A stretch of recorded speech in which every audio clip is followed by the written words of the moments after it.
있습니다. 오늘은 예레미야 20장 7절에서 18절 말씀을 가지고 말씀을 전하게 되는데, 이 말씀 가운데 오늘 제가 말씀 공독해 드렸습니다만 우리가 꼭 잊지 말고 기억해야 될 것은 뭐냐면, 오늘 본문의 말씀은 예레미야라는 예언자가, 예레미야라는 선지자가 극심한 영적 침체가 찾아오게 되는 장면을 그리고 있습니다.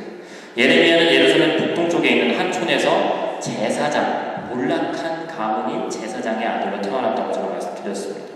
정확한 연도는 BC 626년에 수명을 받고 일생을 독신으로 살면서 하나님의 일을 감당했어요.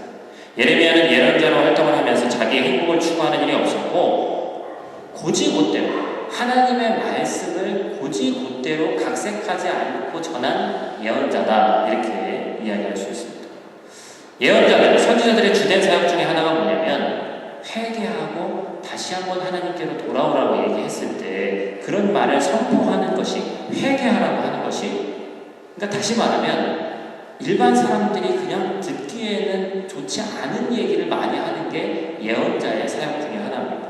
그는 총 41년 동안 사역을 했는데 우상 숭배를 경고했고, 회개하지 않으면 적국이 침입해서 결국에 유다가 망하고 말 것이다 라고 경고했어요. 그런데 우리가 성경 말씀 봐서 알고 있습니다만, 백성들은 그 말을 외면했고 결국에는 무시했고 하나님을 버리고 우상들을 섬긴 내용이 예레미야에 계속해서 기록되어져 있습니다. 그때 예레미야는 강하게 회개를 외쳤고 하나님께로 돌아오라고 외쳤어요. 그때 아마도 예레미야는 그 선포하는 메시지부터 울면서 외쳤을 것이라는 거죠. 왜냐하면 더 울 수밖에 없는 미래가 자신에게 보였기 때문입니다. 그래서 예레미야를 우리는 눈물의 선지자다라고 부른다고 말씀드렸습니다. 예레미야가 활동하던 시대는 한 국가의 말기입니다. 역사적으로 봐서 자기들은 몰랐겠지만 그 나라가 망해가는 끝 무렵이에요. 그런 말기에는 무엇이 흥황하냐면, 민심이 어지럽고 국가 정세가 어지러울 때는 가짜가 판을 치게 됩니다. 우리나라 역사도 마찬가지죠. 고려 말기, 조선 말기, 그때 가면요, 도교인데 이상한 신비 사상이 흥황하고 그러한 것들이 많이 나오게 됩니다. 그래서 다른 예언자들은 어떻게 했냐면, 자기들이 보기에도 망해가는 모습이 보입니다만 적당히 각색해서, 때로는 꾸며서 듣기 좋은 얘기만 했다라는 거예요. 그래서 그 거짓 예언자들은, 거짓 선지자들은 많은 사람들에게 인정도 받았고 평안도 했고 칭찬도 받았습니다. 그런데 하나님의 말씀을 오히려 충실히 전한 사역자인 예레미야는 하나님이 전해주신 말씀을 그대로 전하다 보니까 왕들도 싫어하고 백성들도 싫어하는 예언자가 됐다는 거예요. 오늘 본문 말씀 다 읽진 않았습니다만 본문의 앞에 보니까 무슨 일도 당합니까? 핍박도 당하고 결국에 감옥에도 갇히는 일이 벌어지는 거예요. 오늘날도 마찬가지입니다. 사람들에게 보기 좋은 것만 하고 인기 끌만한 것들만 하고 자신의 사역 가운데 하나님의 이름이 아니라 자신의 이름 남기기를 좋아하는 사람들이 도리어 인기가 더 좋습니다. 그리고 그런 사람들이 더욱 잘하는 것처럼 보이죠. 그럼에도 불구하고 하나님 앞에서 정직하고 조금 늦더라도 바르게 나아가는 사람은 좋지 않은 이야기 가운데도 흔들리지 않고 그 길을 묵묵히 걸어나가는 사람들이에요. 안타까운 일이지만 우리 한국 사람들은, 우리나라 사람뿐만이 아닙니다. 남 얘기하는 걸 참 좋아하죠. 또 특별히 해외 생활할 때는 이 커뮤니티가 너무 작다 보니까 그런 얘기들 때문에 흔들리고 힘들 때가 많이 있습니다. 그럼에도 불구하고 내가 가는 길이 맞고 하나님께서 우리에게 허락하신 길이 맞다면 흔들리지 않고 그 길을 가는 사람이 결국에는 하나님이 쓰시는 사람이고, 때로는 그 길이 좁은 길이고 인기 없는 길처럼 보이지만 우리가 그리스도인으로서 반드시 가야 할 길이다라는 것입니다. 그런데 문제는 뭐냐면 그 좁은 길이, 그 인기 없는 길이 지치는 길이란 말이에요. 왜냐면 우리가 사람이기 때문에 그렇죠. 사람의 관심도 필요하고 격려도 필요합니다. 오늘 말씀이 그런 내용이에요. 그 길을 예레미야는 최선을 다해서 가고 있습니다. 하나님이 주시는 대로 말씀을 열심히 전했고 경고했고 선포했어요. 그러면 사람들이 그런 말을 들었을 때 뭔가 즉각적인 반응도 일어나고, 그로 인해서 뭔가 어떤 시각적인 효과도, 또한 아니면 보이진 않아도 천천히라도 뭔가 변화되는 모습이 보여야 되는데, 그리고 하나님께서 직접 직접 예언자에게 말씀하셨고 예언자에게 힘을 실어주시려면 기적적인 일을 좀 보여주시면 되는데 아무런 징조가 없다는 거예요. 그리고 도리어 반대파들은 더 조롱하고 멸시합니다. 더 힘든 일이 뭐예요? 가까이 있는 친구들, 가족들도 자기를 버립니다. 여러분, 가까운 사람들이 자기를 버리게 되는 일은 얼마나 참혹한 일이에요. 안 좋은 얘기도 충고도 한두 번이지 이런 말을 계속 들어서 좋아할 사람이 없으니까 이러한 메시지 앞에, 예레미야가 전한 메시지 앞에 많은 사람들이 떠날 수밖에 없는 사람이 되었다. 결국 거짓 예언자들은 날뛰고 왕은 예레미야를 감옥에 가두어. 그렇게 되니까 오늘 본문의 말씀을 보니까 예레미야가 이제 어떻게 됐어요? 지치고 탈진하게 된 거예요. 세상 말로 얘기하면 하나님 이제 더 이상 못 해먹겠습니다. 하나님 말씀 전하는 것도 때로는 하나님이 전하라고 하니까 내키지 않아도 전하라고 하니까 전하긴 하지만 이것도 한두 번이지 이제 너무나 힘들고 탈진했습니다. 그래서 오늘 본문의 말씀 마지막 절인 18절 말씀 보니까 뭐라고 써있어요? 어찌하여 내가 태에서 나와서 고생과 슬픔을 보는가? 오늘 본문 말씀 잘 읽지 않으면 예레미야가 처음에는 뭔가 좋은 얘기를 하다가 나중에 가면 자기의 삶을 저주하거든. 이 사람 심리 상태가 왜 이런가? 이렇게 생각할 수도 있어요. 그리고 상당히 난해한 구절이다. 이걸 도대체 어떻게 이해를 해야 되나? 예레미야가 선지자로서 예언자로서 열심히 사역한 사람인지 알았는데 자기의 삶을 저주해. 태어나지 않았으면 좋을 뻔했다. 쉽게 얘기하면 여기에 있는 담임 목사인 제가, 이현희 목사가 여러분 앞에 나와서 여러분 저는 사역을 이렇게 하느니 그냥 태어나지 않는 게 더 좋을 뻔했어요. 이렇게 얘기하는 거예요. 얘기하는 사람도 얼마나 힘들겠고 듣는 이들도 얼마나 힘들겠습니까? 7절 말씀에 보니까 이렇게 쓰여져 있습니다. 여호와께서 나를 권유하시고 내가 그 권유를 받았사오며 주께서 나보다 강하사 이기셨으므로 내가 조롱거리가 되니 사람마다 종일 나를 조롱하나요. 여기서 권유하다라는 말은 뭐냐면 7절 말씀에 권유라는 단어죠. 원어적 의미를 보면 꼬시다라는 의미가 있습니다. 무슨 얘기냐면 하나님께서 권유를 해서 그냥 우리나라 문장으로 보면 하나님께서 권유를 해서 근본적으로 역사에서 예언자의 길에 들어갔다라고 생각을 하지만 오늘날 예레미야가 자신의 삶을 돌아보니까 하나님이 뭔 숫자를 모르고 시켜서 하긴 했는데 하나님한테 당한 것 같은 느낌이 든다는 거예요. 하나님이 거의 꼬시다시피 뭔지도 모르고 난 시작했는데 그럼 불러서 시켰으니까 하나님 책임지셔야 되는데 하나님 책임지지 않는 것 같이 여겨지고 나는 하나님한테 당했다라고 생각될 정도로 자신의 삶을 지금 돌아보면서 힘들어 침체되어 있는 상황이 예레미야의 상황입니다. 그 결과 예레미야는 선지자로 하나님의 말씀의 대언자로 존중받는 것이 아니라 사람들의 조롱거리가 되었어요. 그때 무슨 말을 전했는가 하면 20장 8절에 나오는 파멸과 멸망. 하나님이 전하라고 해서 전하는 거예요. 그런데 사람들은 들은 척도 하지 않고 꿈쩍도 하지 않습니다. 그래서 9절 말씀에 뭐라고 얘기합니까? 하나님, 내가 다시는 여호와를 선포하지 않으며 그의 이름을 말하지도 아니하리라 라고 얘기했다. 하나님 더 이상 이제는 하나님의 말씀 전하지 않겠습니다. 너무 힘들어서 이 상태로는 더 이상 사역을 진행할 수가 없습니다. 어디 예레미야뿐만이 아니죠. 성경은 좋은 얘기만 기록되어 있는 게 아니에요. 사도 바울도 마찬가지입니다. 신약성경 27권 중에 13권, 14권을 썼다라고 얘기하는 어떻게 보면 기독교의 창시자다, 이론화시켜서 창시했다라고 얘기하는 사도 바울은 어땠습니까? 고린도후서 이 3장 5절 말씀 보니까 뭐라고 쓰여있어요? 한번 제가 같이 한번 읽어보도록 하겠습니다. 5절 말씀 같이 읽습니다. 마게도냐에 이르렀을 때 우리 육체가 편치 못하였고 사방으로 환난을 당하여 밖으로는 덮으며 안으로는 두려움이라.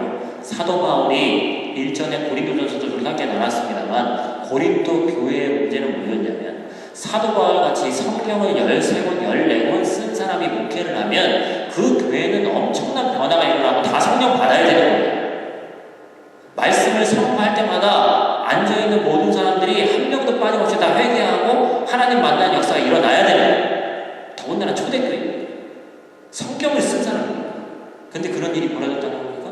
그게 아니라 고린도 교회의 문제는 뭐였어요? 바울파, 게바파, 바나바파, 예수님파, 파가 많았어요.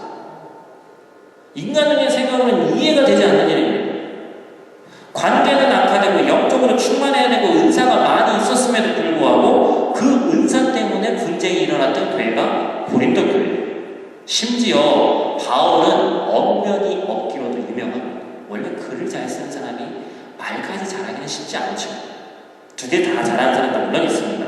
얼마나 언면이 없었으면 성경에 유두고를 하는 사람은 졸다가 떨어져서 죽었죠. 바울이 설교하는데 물론 다시 살리긴 합니다. 못하는 설교가 대부분 길고 지루합니다. 저도 설교를 잘한다고 생각하지 않기 때문에 아무리 길어도 30분, 되도록이면 25분 안에 끝내려고 많이 노력을 하거든요. 왜냐면 좋지도 않은 설교가 지루하기까지만 하면 여러분들이 얼마나 힘들까 생각하기 때문에 그래요. 그래서 사도 바울이 뭐라고 얘기합니까? 고린도서 11장 6절에 나는 말에는 조라나 지식에는 그렇지 아니하다. 무슨 얘기예요? 아는 건 많은데 말로 표현하는 걸 내가 부족하다는 걸 사도 바울이 알고 있었다는 거예요. 그래서 결국 바울이 지치고 탈진해서 마게도냐로 갑니다. 지금으로 따지면 산으로 갔다는 얘기거든요. 자기가 영적으로 탈진하니까 기도원, 산에 있는 기도원에 갔다. 이렇게 이해하면 좋을 것 같아요. 그때 심정을 토로하기를 육체가 편치 못하였고 사방으로 혼란을 당하여 오늘 방문단에 읽은 말씀이죠. 밖으로는 다툼이요 안으로는 두려움이다. 사도 바울도 심지어 사도 바울도 목회하는데 목회의 길에서 이런 어려움을 당했더라는 거예요. 이 바울의 마음이나 예레미야 마음을 우리는 충분히 공감할 수 있습니다. 저는 목회하는 목회자로서 더 공감을 할 수 있죠. 열심히 때로 전하고 설교도 하고 경고도 합니다. 그런데 사람들이 알아듣질 않아요. 별로 호응도 없고 공감도 하지 않고 특히나 해외에 있는 교회는 성도들이 그렇게 많지 않기 때문에 많은 사람들에게 얘기할 수 있는 기회도 적습니다.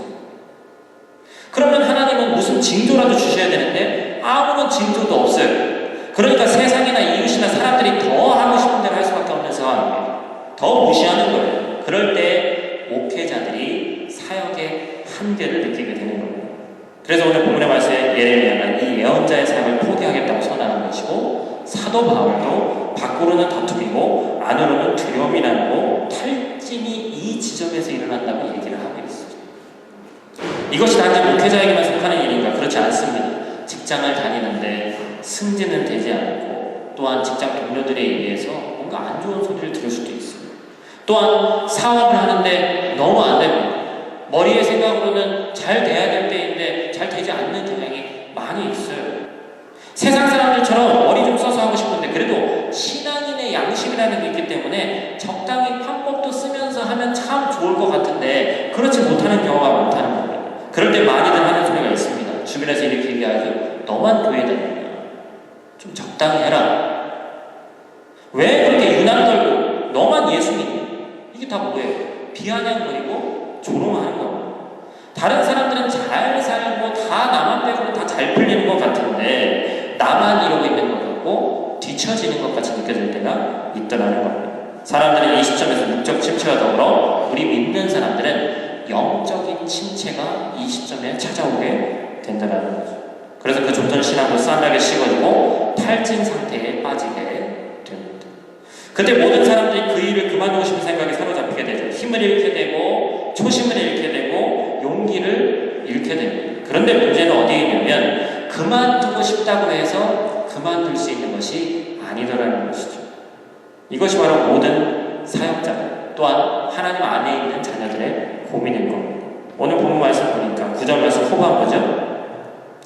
내가 다시는 여호와를 선포하지 아니하며 그의 이름을 말하지 아니하리라 라고 이렇게 침체돼서 얘기를 했는데 그러면 모든 걸 다 내려놔야 되는데 그 후에 예레미야가 이렇게 고백을 합니다. 그럼에도 불구하고 그의 이름을 말하지 아니하리라 하면 나의 마음이 불붙는 것 같아서 골수에 사무치니 답답하여 견딜 수 없나이다. 이게 뭘 얘기하고 있는 거예요? 9절의 전반부에는 도저히 못 참겠습니다. 이렇게 사는 게 차라리 죽는 게 낫겠습니다. 그렇게 얘기를 하는데 9절 후반부에 보니까 포기하려고 선포하고 그만두려고 결단을 했는데 마음이 시원하고 다 내려놓고 해방된 것처럼 느껴져야 되는데 하나님 안에 성령 안에 꽉 잡혀있는 사람이다 보니까 그렇게 말로 표현했음에도 불구하고 자기가 말씀 전하지 못하는 것에 대해서 또한 선포하지 못하는 것에 대해서 마음이 불붙는 것 같아서 도저히 입 밖으로 내지 않고 참을 수 없는 지경에 이르렀다는 거예요. 이게 바로 하나님에게 꽉 사로잡힌 자의 모습입니다. 우리 목회자들도 사역하다가 때로는 포기하고 싶을 때가 있어요. 저도 그런 경험을 해봤습니다. 목회 경험이 50, 60 먹은 그런 목사님에 비해서는 일천합니다만 저도 벌써 파트 사역까지 하면 거의 한 15년 사역했더라고요. 그럼 그 15년 사역 가운데 별의별 일이 다 있었죠. 그런 일 가운데 성도들과 어떤 트러블이 있는 경우도 있고 또한 목회자들끼리 트러블이 있는 경우도 있고 그럴 때마다 생각하면 인간적인 감정을 놓고 생각하면요. 죄송합니다. 때로는 정말 이걸 때려 하고 싶을 때도 있더라는 거예요. 사람의 인간의 감정을 생각할 때 그렇습니다. 사람들이 하는 일이 너무 실망스럽기도 하고 모두 포기하고 싶을 때가 있어요. 그래서 때로는 포기하려고도 생각해보고 쉬고 싶기도 하고 그런데 중요한 건 쉰다고 사역을 쉬고 다 내려놓는다고 마음의 평안이 오느냐는 거예요. 그렇지 않더라고요. 적당히 물론 쉼도 필요하지만 그 쉼이 오히려 길어지니까 마음이 답답하고 내가 해야 되고 선포해야 될 것이 있는데 그것을 못하니까 오늘 예레미야의 고백처럼 답답해서 견딜 수 없는 상태가 되더라는 거예요. 이것이 바로 예레미야의 심정이고 쉬는 이들의 사역을 쉬는 이들의 생각입니다. 도리어 속에서 불이 일어나 이럴 수도 없고 저럴 수도 없는 상황이 벌어지고 이제는 11절 말씀 이하에 보니까 14절부터 보니까 내 생일이 저주받았더라면 나의 어머니가 나를 낳던 날이 복이 없었더라면 내 아버지에게 아들을 낳았다고 전해주던 자가 저주가 임했더라면 어찌하여 내가 태어나서 나와서 고생과 슬픔과 부끄러움을 보는 것 어디서 많이 본 장면이죠. 하나님 말씀에 사로잡혀 있다가 인생의 고난이 오니까 자기의 삶을 저주한 사람의 대표적인 인물이 또 있죠. 누구죠? 욥이죠.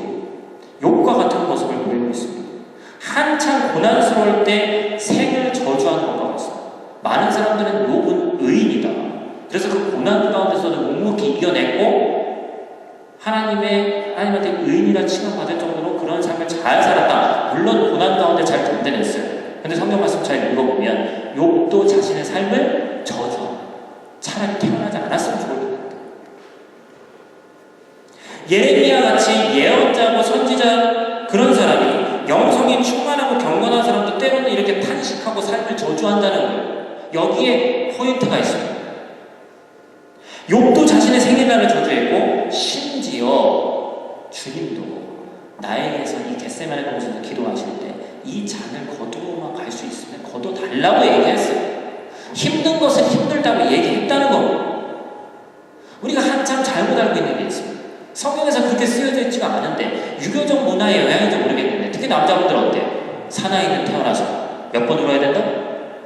몇 번이에요? 3번이에요? 4번이에요? 잘 기억도 안 나네요. 3번, 4번 이런 분 있어요. 저는 설교 시간에 온 것만 해도 3번, 4번 넘을 것 같아요. 왜 그런 영향이 있는지 모르겠어요. 힘들 때 힘들다고 하면 안 되고, 울 상황이어도 울면 안 된다고 얘기하는 게 미덕처럼 여겨질 때가 있었다는 겁니다. 예전에 좀 충격적인 일이 있었죠. 찾아보시다 나오는 일이지만, 언젠가 TV에 한 10수년 전일 거예요. 행복전도사라는 분이 있었어요. 그래서 나와가지고 아침마다 같은 데서 막 강연하고 우리가 행복해져야 됩니다. 막 웃어야 됩니다. 그리고 안 좋은 상황 가운데서 뻔한 그런 내용들을 얘기를 하죠. 우리가 그럼에도 불구하고 그분의 모습을 보면서 참 행복하게 살아가시는구나. 부럽다. 나는 또 그렇게 못하는데 우리가 상황은 이렇지만 우리도 한번 행복하게 살아볼까? 이런 생각을 해보고 힘내려고 노력을 했다는 거예요. 그걸 보는 사람이. 그런데 그 행복전도사가 어떻게 됐습니까? 어느 날 갑자기 자살을 했죠. 많은 사람들이 충격을 받았습니다. 알고 보니까 그분이 남모를 지병을 가지고 있었죠. 아프면 아프다고 말하고 울기라도 해야 되는데 때로 허점도 보이고 흔들림도 보여야 되는데 사람들에게 내가 아파 죽겠으니까 기도도 요청하고 부탁도 해야 되는데 그런데도 방송에 나와서 태연하게 행복을 강연했다는 거예요. 그리고 집에 가면 아파서 죽을 지경이었고 견딜 수가 없었는데 누구에게는 말도 못하니까 고독이 찾아오고 결국 우울증이 찾아와서 자살하고 말았습니다. 여러분 욥도 그리고 예레미야도 그리고 성경에 있는 많은 선지자들 심지어 주님도 아프면 아프다고 부르짖었다는 거예요.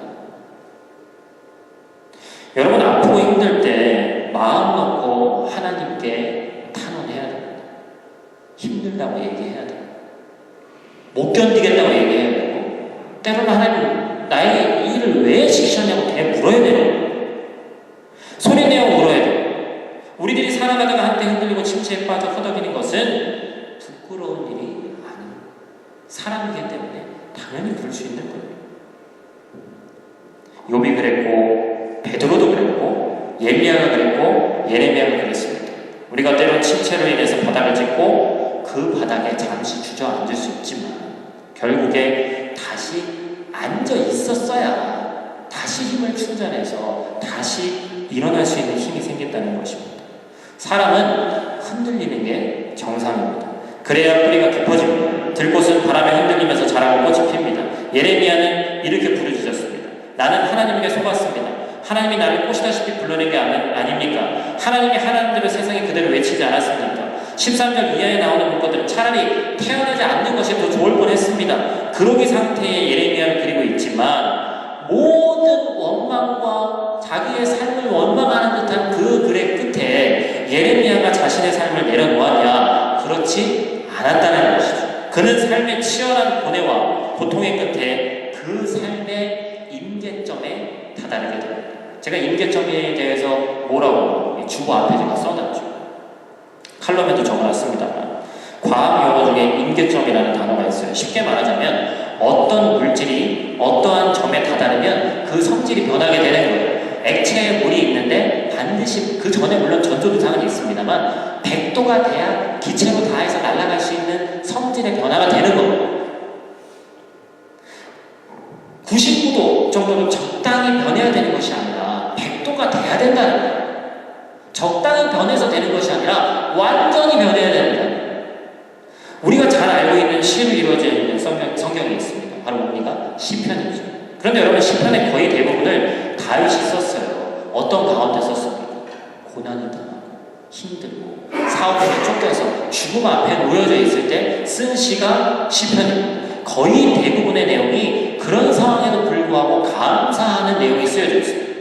그런데 결론은 감사가 끝나는데 그 내용을 속속들이 잘 보면 무슨 내용이 되어 있어요? 3분의 2가 탄식이에요. 어쩌다가 이런 일을 겪게 돼요. 내가 그냥 시골에 목동으로 있었으면 이런 일을 당하지 않았을 텐데. 그렇잖아요.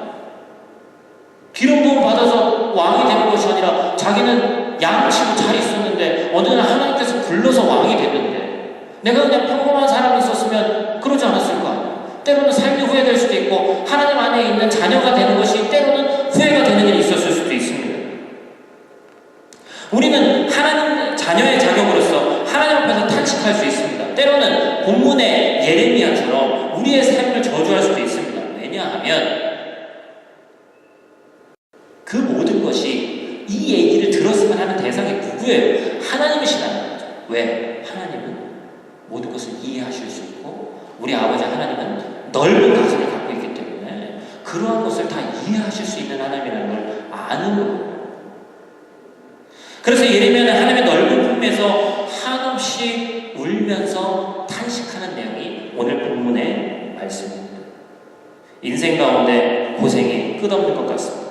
슬픔이 파도처럼 다시 밀려올 것 같습니다.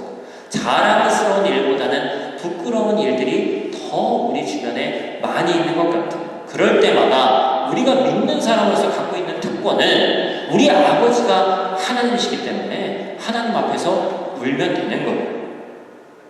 내어놓으면 되는 거예요. 지금 예레미야는 이 시점이 소위 임계점이에요. 한계에 다다른 사람이에요. 자신의 성질이 변할까 말까 하는 그러한 단계라는 거예요. 아직도 자아가 남아있고 체면이 남아있어서 사람들이 떠나가는 게 신경 쓰이고 주변에서 자기를 향해서 손가락질하는 게 신경 쓰이는 사람이라는 거예요. 그럼에도 불구하고 그 공간을 절규와 자기 탄식으로 인해서 모든 것을 때로는 비워서 하나님으로 채우는 작업을 오늘 본문의 말씀을 하고 있는 것입니다. 사랑하는 성도 여러분, 우리가 아직 세상 가운데 세상의 방법으로 우리의 허물을 채우고 또한 영적 침체를 채우려고 하고 있다면 우리는 아직 임계점에 다다른 것이 아닙니다. 우리의 성질이 아직 세상의 것인 거예요. 그런데 이제는 그것이 아니라 하나님 앞에서 우리의 성질과 실체와 정체성을 바르게 해야 됩니다. 우리는 하나님의 자녀예요. 하나님의 자녀는 하나님 자녀답게 해야 되는 거예요. 때로는 부모에게 땡깡도 쓰고 침체를 내서 넘어져 삶을 저주하긴 하지만 내가 있어야 할 자리가 어디인지 분명히 아는 사람이 하나님의 자녀입니다. 우리는 울어도 하나님 안에서 울어야 돼요. 땡깡을 펴도 하나님 안에서 땡깡을 펴야 된다는 거예요. 그것이 바로 하나님의 자녀들은 우리의 특권이다라는 거예요. 말씀을 마치려고 합니다. 김기성 목사님이라는 분이 쓰신 책 중에 이런 책 제목이 있어요. 끙끙 앓는 하나님. 여러분 어떠한 이 제목인지 좀 이해가 되세요? 아마도 부모의 입장이 되어보신 분들은 이 제목만 보고도 이해가 되실 것 같아요. 부모가 자녀한테 얘기를 하는데 100이면 100 다 얘기할 수 있습니까? 안타깝게도 다 그렇게 할 것 같지만 아이들이 조금만 더 커도요 그렇게 못합니다. 그 아이가 잘못되는 걸 때로 봐도요 다 얘기할 수 없고 끙끙 앓는 거예요. 거기에 있는 글이 있어서 제가 여러분에게 좀 전해드리기 원합니다. 이 글에도 있을 텐데 제가 한번 읽어드릴게요. 예언자들은 불행한 운명을 타고난 사람들입니다. 예언의 성공은 예고한 일이 그대로 성취되는 것이 아니라 예언한 일이 현실에서 일어나지 않는 일이기 때문입니다. 만약 예언의 말이 그대로 성취되면 그는 실패한 예언자가 되는 것입니다. 하나님이 예언자를 보내신 이유는 그 백성을 예언자를 통해 구원하는 데 있기 때문입니다. 물론 무슨 얘기인지 이해가 되세요? 예레미야가 성공한 예언자가 되려면 남유다 백성들이 예레미야의 말을 듣고 다 돌아서면 되는 거예요. 회개하고 마치 어디에 나와 있는 것처럼 요나서에 나와 있는 니느웨 사람들처럼 하면 되는 겁니다. 근데 요나는 자기 자신의 삶을 또 비관하죠. 니느웨 사람들이 돌아왔음에도 불구하고 성공했음에도 불구하고 왜냐하면 뭐라고 생각하기 때문에 그렇습니까? 자기가 선포한 말대로 이루어졌으면 하는 바람이 있기 때문에 그래요. 아직도 자아가 남아있고 하나님으로 채운 게 아니라 내 자존심이 남아있기 때문에 내가 저주하고 이 땅이 결국에 멸망할 것이다 하면 그 예언자의 말이 성취가 되면 성공한 게 아니라 오히려 실패한 게 되는 거예요. 그래서 오늘 본문의 제목을 제가 오늘 말씀의 제목을 실패한 예언자 예레미야라고 적어놨습니다. 진짜 실패했다는 의미가 아니라 여러분 성경에 쓰여진 데는 여러 목적이 있죠. 그때 당시에 이스라엘 공동체에게 영향을 주기 위해서 성경이 쓰여져 있고 두 번째는 뭐겠습니까? 약 2600년이 지난 오늘날을 살아가는 우리에게 예레미야를 통해서 하나님이 주시고자 하는 메시지가 있는 거예요. 그러면 예레미야를 또 실패하게 할런지 아니면 이제는 성공한 예언자가 되게 할런지 그것은 이제는 우리에게 달려있습니다. 예레미야가 선포한 말씀 하나님으로부터 다시 돌아와 회개하고 하나님의 품으로 와라.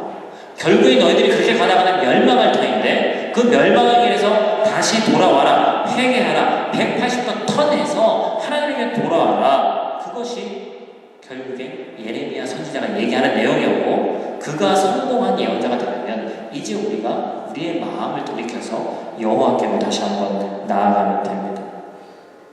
우리 하나님에게 우리의 힘듦과 어려움을 내어놓으시기를 주님의 이름으로 축원드립니다. 그게 기도고 그게 능력 있는 기도입니다. 하나님 감사합니다. 안 좋은 상황 가운데 감사합니다. 물론 좋아요. 그런데 때로는 안 좋은 것대로 하나님 앞에 내어놓아야 한다는 것이죠. 그리고 삶 가운데 하나님이 문제보다도 크시다. 문제보다 크신 하나님이라는 게 뭐예요? 모든 문제는 하나님 앞에서 아무것도 아닌 게 된다는 거죠. 세상 사람들이 주는 위로가 아니라 우리 넓은 가슴에 아버지 하나님이 주시는 위로가 참된 위로라는 것을 기도하는 가운데 말씀 듣는 가운데 말씀 보는 가운데 깨닫는 여러분들 되시기를 주님의 이름으로 축원을 드립니다. 그리고 그것으로 인해서 밑바닥을 찍고 있는 나의 상한 마음과 감정이 다시 한번 하나님이 내미시는 손길에 의해서 힘을 입어서 일어나야 되는 거예요. 다시 예레미야를 실패한 예언자로 만들지 않으시기를 주님의 이름으로 축원을 드립니다.